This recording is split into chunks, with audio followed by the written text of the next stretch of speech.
Es I ysgol gyfrwng Cymru, o'n i wedi dod o cefndir di Gymraeg. Oedd mam a dad ddim yn siarad Cymraeg, a o'n nhw wedi danfon fi a fy mrawd I ysgol Cymraeg Cyffili.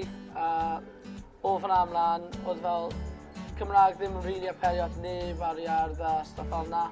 Ond pryd ddath y ysgoloriaeth I fyny, o'n I eisiau mynd amdani oherwydd mae fwy arian, beth arian, a hefyd mae fwy o gyfleoedd trwy gyfrwng y Gymraeg, ond mae fy ffrindiau'n dweud pam ti eisiau gwneud trwy gyfrwng y Gymraeg, oherwydd mae fe ddim cool a stuff fel yna, ond o'n I jyst eisiau cael ymlaen trwy gyfrwng y Gymraeg oherwydd ddim yn gwneud synwyr I fi.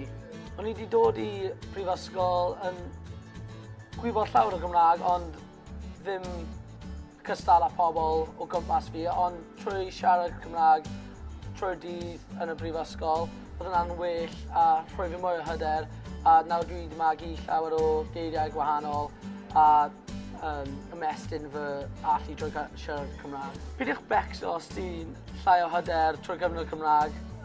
Mae llawer o bobl o gwmpas ti fel darlithwyr, y we a ffrindiau o gwmpas ti ar gael mwyn wella dy iaith. Mae llawer o bobl yn yr un sefyllfa, felly cer amdani a joio astudio trwy gyfrwng y Gymraeg.